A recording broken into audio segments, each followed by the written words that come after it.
Қайырлы күн баршаңызға. Бүгін осындай брокколи мен цветная капустадан таңғы асқа оладьи жасаймыз. Егер балдарыңыз брокколи жемесе, осылай жасап берсеңіздер болады.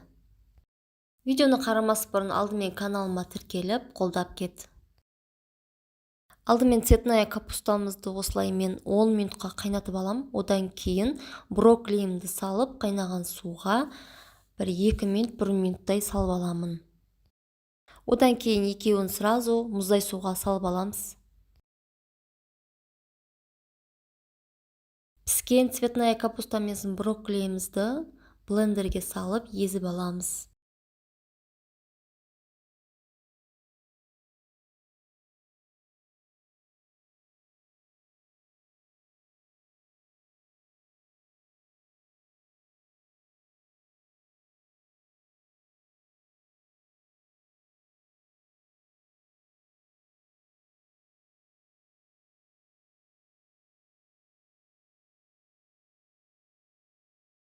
Блендерден өткізіп болып екеуін ыдысымызға саламыз.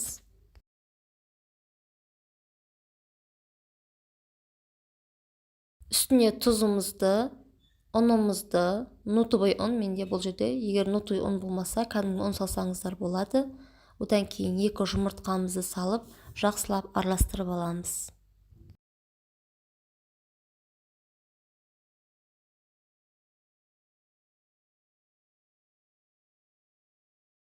Салмамыз сұйықта болған жақсы, сұйық болса, оладьйіміз жұмсақ болып шығады. Ал егер қою болып қалса, қаттылау болып шығады.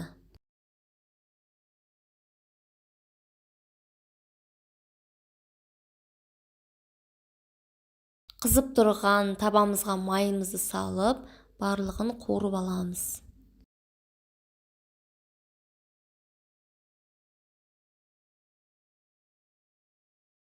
Таңғы асқа бұл өте пайдалы тағам.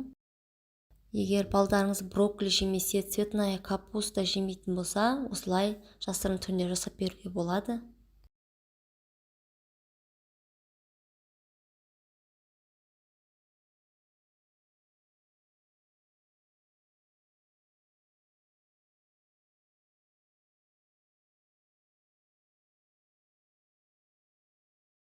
Оладьиларымыз дайын, осылай 2 жағы қызарып, тез піседі, әдемі болып шығады. Баяу отта пісіру керек.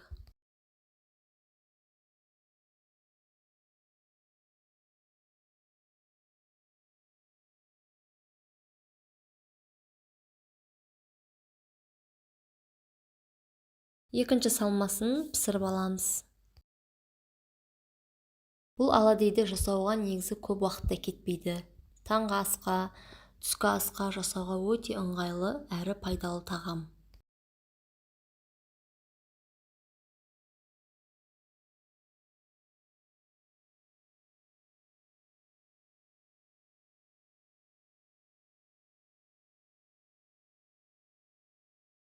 Толықтай барлығы пісіп шықты. Рецепт ұнаса жасап көріңіздер, көңілдеріңізден шығады деген ойдамын.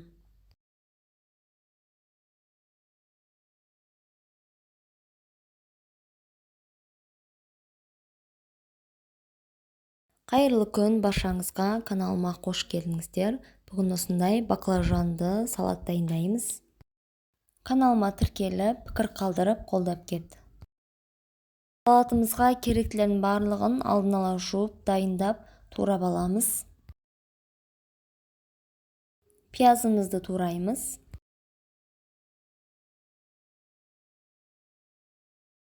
Сәбізді осылай домалақтап турап аламыз.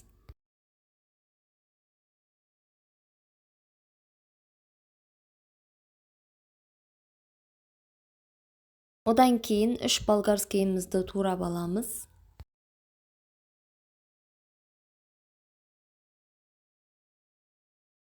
Баклажанды кәдімгі домалақтап турасаңыздар да болады. Мен осылай 2-ге бөліп турап алдым. Помидорымызды турап аламыз. Помидор сулы болған жақсы.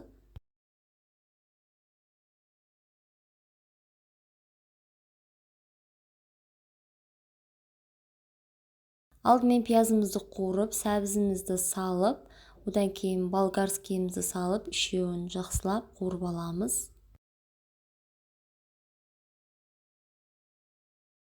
Тұзымызды салып аламыз. Қалаған дәмдеуіштеріңізді салсаңыздар да болады. Одан кейін үстіне помидорымызды саламыз.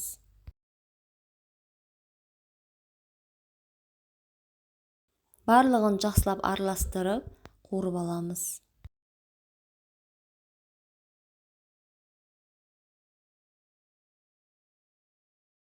Одан кейін баклажандарымызды салып, жай отта жақсылап қуырып аламыз.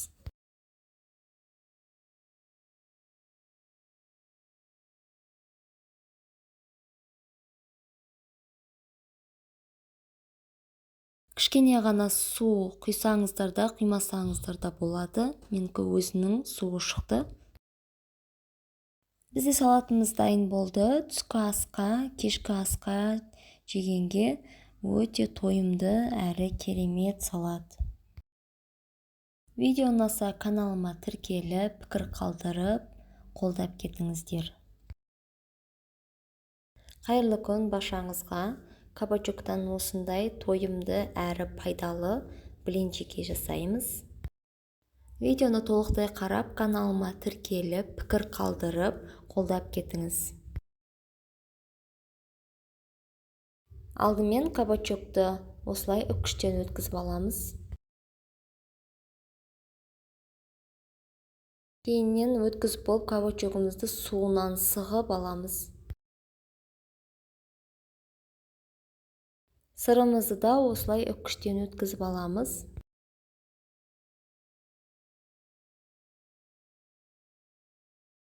Одан кейін кабачоктың үстіне сырымызды салып,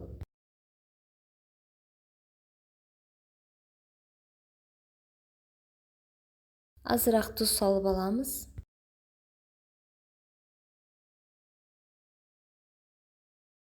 Одан кейін үстіне бір жұмыртқамызды құйып, үшеуін жақсылап араластырып аламыз.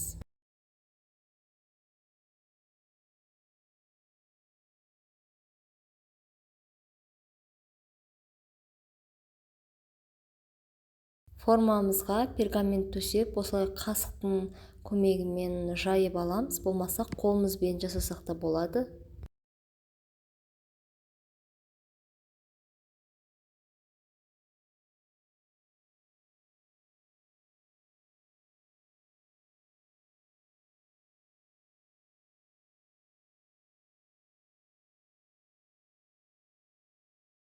Духовкада 180 градуста 15-20 минутта пісіріп аламыз. Бізде дайын болды. Формасынан алып, азырақ суытып аламыз. Өте әдемі әрі жұмсақ болып шыққан.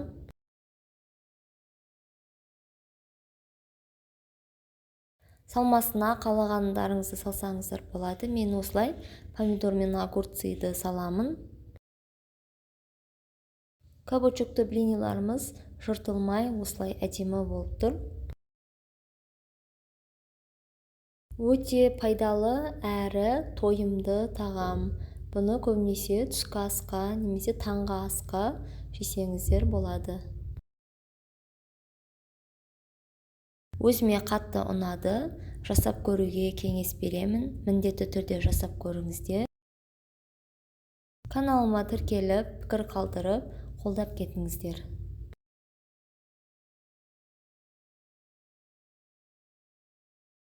Қайырлы күн баршаңызға. Бүгін осындай өте оңай фрикадельки жасаймыз. Видеоны толықтай қарап, каналыма тіркеліп, пікір қалдырып, қолдап кетіңіз.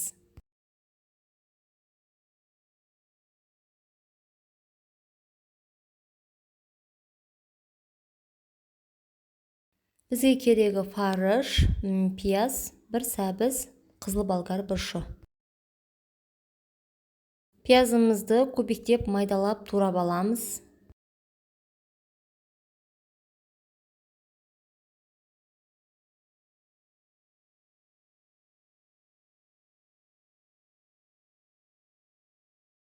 Туралған пиязымызды салып, үстіне бұрыш салып аламыз. Одан кейін сәбізімізді майдалап көбіктеп турап аламыз.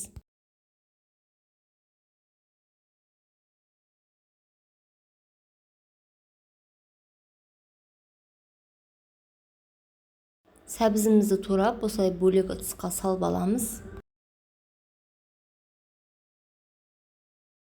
Қызыл бұрышымызды да осылай дәл көбіктеп майдалап турап аламыз бұны да.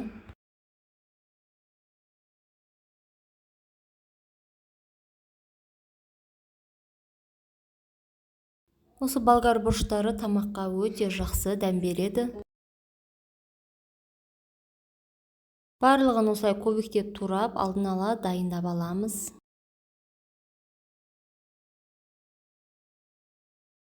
Енді фарш пен пиязымызды жақсылап қолмен араластырып аламыз. Мен фаршқа жұмыртқа қоспаймын. Пияз бен фаршымызды жақсылап араластырып алып, осылай ұрғылаймыз, себебі жақсы бірігу үшін.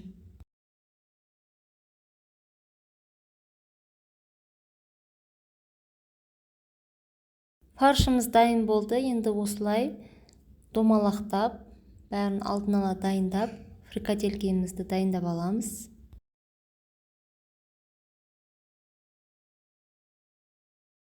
Табамызға осындай қыхи майын салып алып, жаңағы фрикаделькелерімізді осылай екі жағын жай отта қуырып аламыз.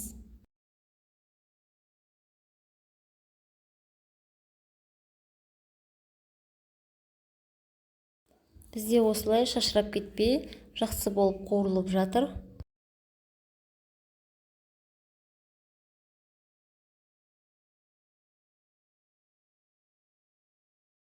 Енді үстіне жаңа болгар бұрыштарымызды, одан кейін сәбізімізді салып, жақсылап қуырып аламыз.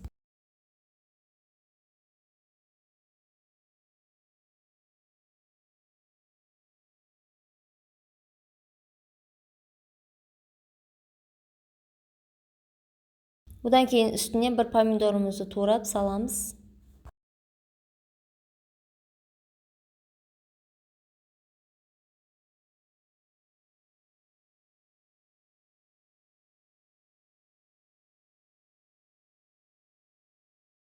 Осылай қуырып алып, үстіне суымызды құямыз.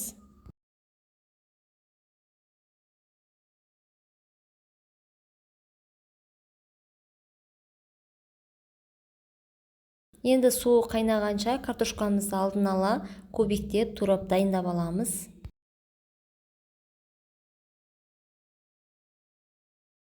Мен картошка қосайын деп жатырмын. Бұған картошканың орнына күріш болмаса қамырдан кеспе жасап салсаңыздар өте дәмді болады.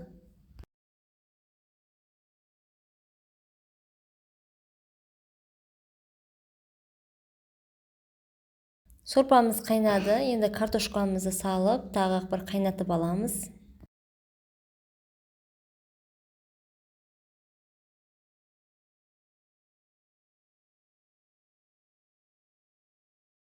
Лаваш жапырағын салып аламыз, жақсы дәм беру үшін.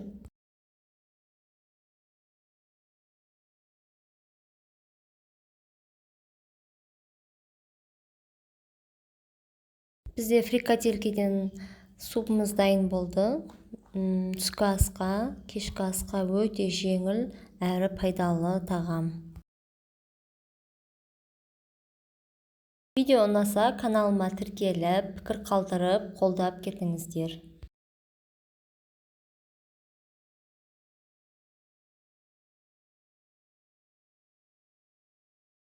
Қайырлы күн баршаңызға. Бүгін осындай дастарханның сәні болатын, жұмсақ болып шығатын әдемі күлше нандар дайындаймыз. Видеоны толықтай қарап, каналыма тіркеліп, пікір қалдырып, жүрекшені басып, қолдап кетіңіз.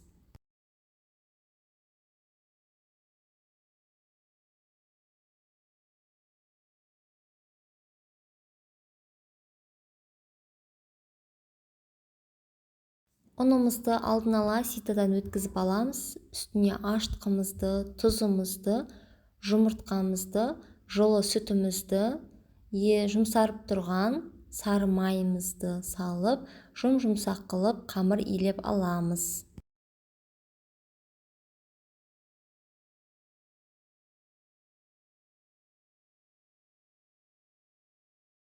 Барлығын араластырып, жақсылап жұмсақ қылып илеп аламыз.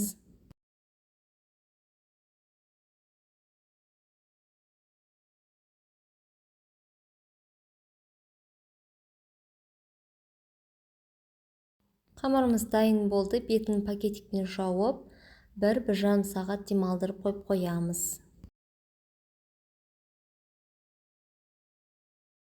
Бізде қамырымыз дайын болды. Енді осыларды бөліктерге бөліп аламыз.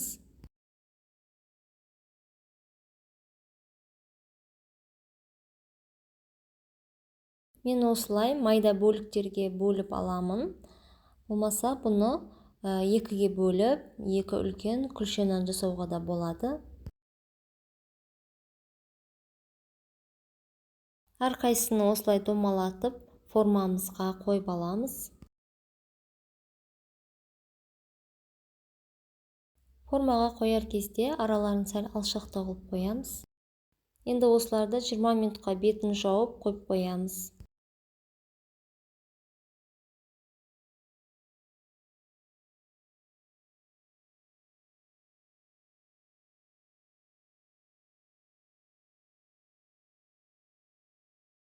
Бізде қамырымыз көтеріліп дайын болды. Енді ортасынан бастап қолымызбен осылай форма беріп шығамыз.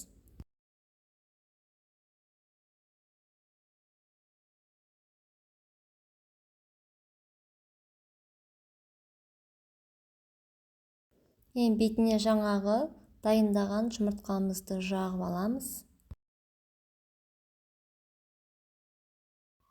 190 градуста 30 минутқа пісіріп аламыз.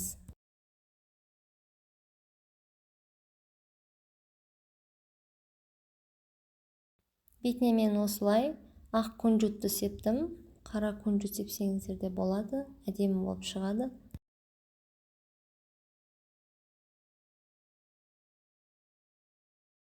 Бізде дастарханның сәнін келтіретін сүйкімді нандарымыз дайын. Қып-қызыл әдемі болып шықты. Рецепт ұнаса жасап көріңіздер, көңілдеріңізден шығады деген ойдамын. Видео ұнаса лайк басып, пікір қалдырып, каналыма тіркеліп, қолдап кетіңіз.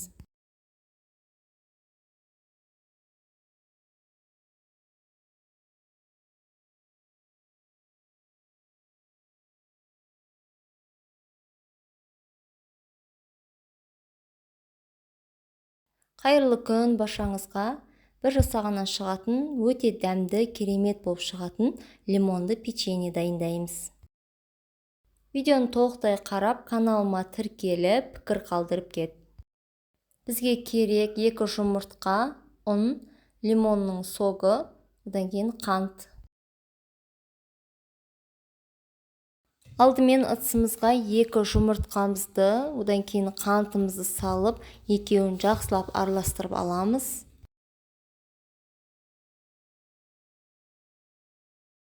Қанты ергенше жақсылап араластырып аламыз.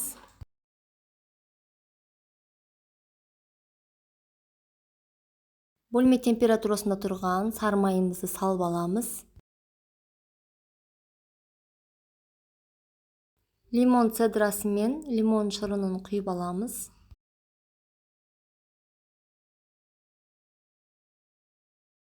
Ұнымызды салып аламыз. Жарты чайная ложка ас содамызды, одан кейін қопсытқыш саламыз. Барлығын жақсылап араластырып, жұмсақ қамыр илеп аламыз.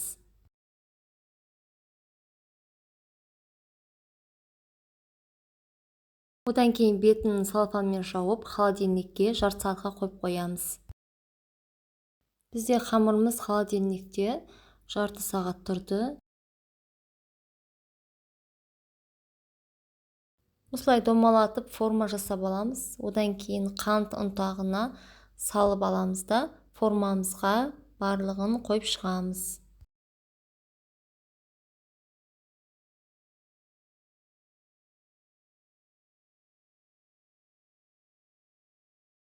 Қант ұнтағына осылай домалатып аламыз.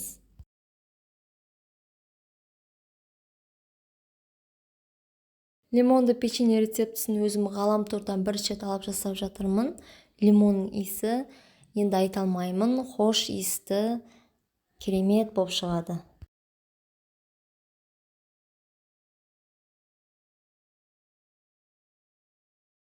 Осылай барлығын формаға келтіріп жасап аламыз.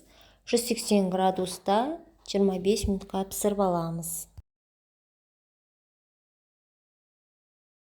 Бізде печеньелеріміз дайын болды. Иісі енді өте керемет болып шығады. Жасап көріңіздер, көңілдеріңізден шығады деген ойдамын.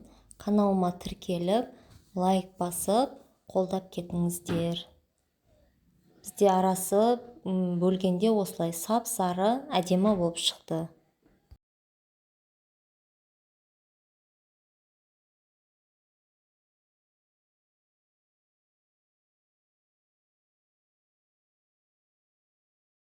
Қайырлы күн баршаңызға. Бүгін осындай қатпарлы самсаның рецептісімен бөлісемін. Видеоны қарамас бұрын каналыма тіркеліп, қолдап, лайк басып кет.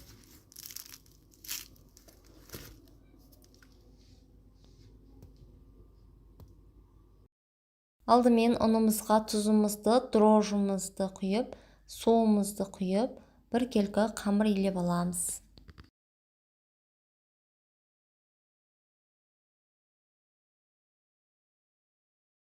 Қамырымызды илеп болып, пакетикке салып, 1 сағатқа демалдырып қоямыз.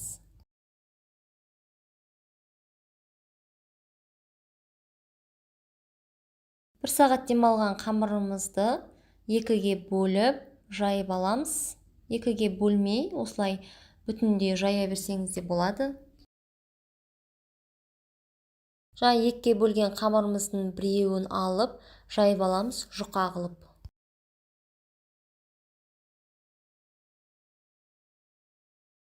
Қамырымызды жұқа қылып жайып аламыз. Неғұрлым жұқа болған сайын самсамыз дәмді, қатпарлы болып шығады.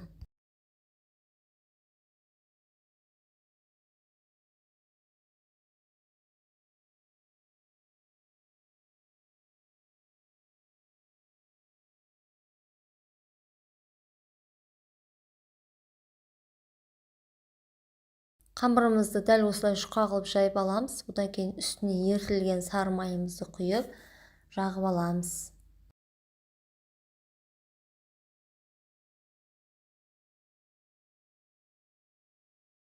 Менде сары майды көп құйып жібердім, себебі өзіме майы көптеу болған ұнайды. Кейін барлығын осылай орап шығамыз.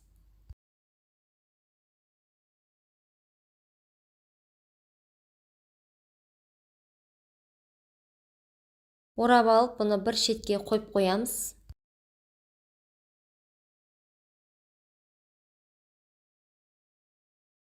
Екінші қамырымызды жұқа қылып жайып алып, бетіне ерітілген сары майымызды жағып,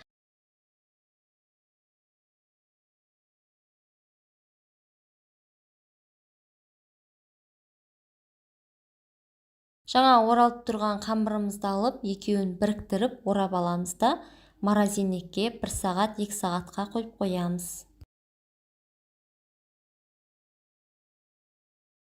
Салмасына менде фарш, одан кейін 2 картошка қостым. Картошканы қоспасаңыздар да болады. Пияз, картошка мен пияз екеуін көбектеп турап алып саламыз.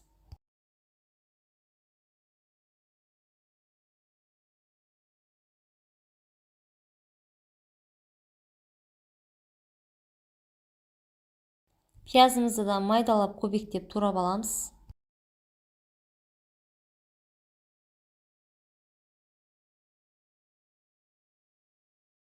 Бізде салмамыз дайын.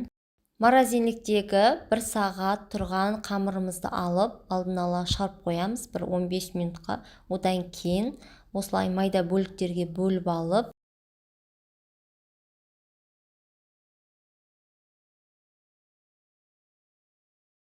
бөліп болған соң барлығын осылай домалақтап аламыз. Кейін осылай жайып аламыз барлығын домалақ формасында. Одан кейін қамырларыңыз жабысып жатса, азырақ ұн сүйіп жайсаңыздар да болады.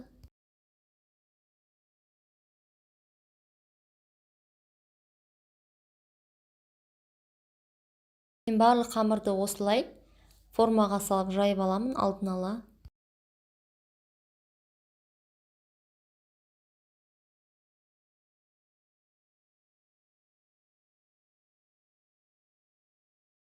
Одан кейін фаршымызды салып, өздеріңіз қалағанша формаға сала берсеңіздер де болады.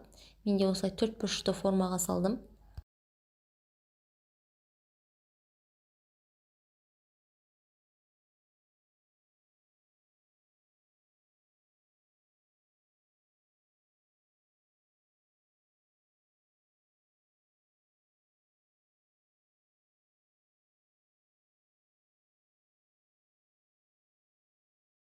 Дайын болған самсалардың үстіне жұмыртқамызды жағып, бетіне, одан кейін 180 градуста пісіріп аламыз.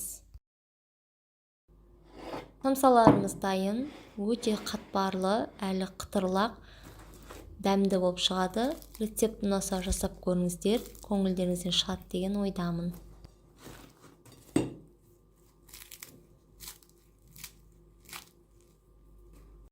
Қайырлы күн баршаңызға.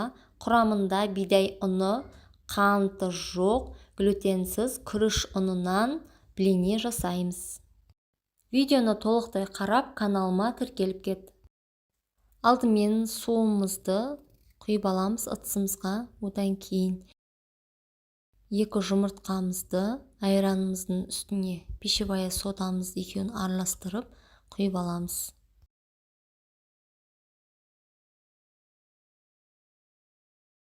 Кішкене ғана тұзымызды саламыз. Жақсылап араластырып аламыз. Одан кейін ұнымызды салып, жақсылап араластырып аламыз. Сұйықтау болған жақсы, ұнын қатты көп салмайсыздар.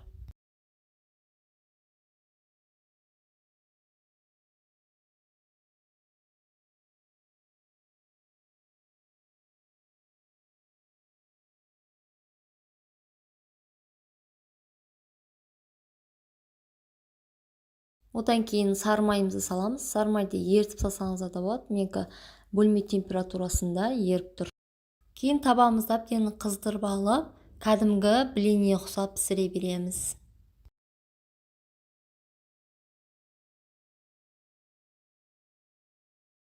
Осылай екі жағы да әдемі қызарып піседі. Көбінесе мен бұндай блиниларды, глютенсіз блиниларды ақ нанның орнына таңғы асқа жасап жеймін. Барлығын осылай пісіріп аламыз. Бірінші кезде астына азырақ табамызға май жағып алсаңыздар болады.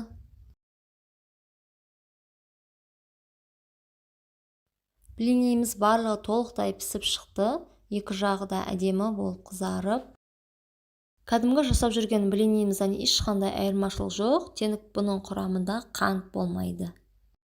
Жасап көруге кеңес беремін.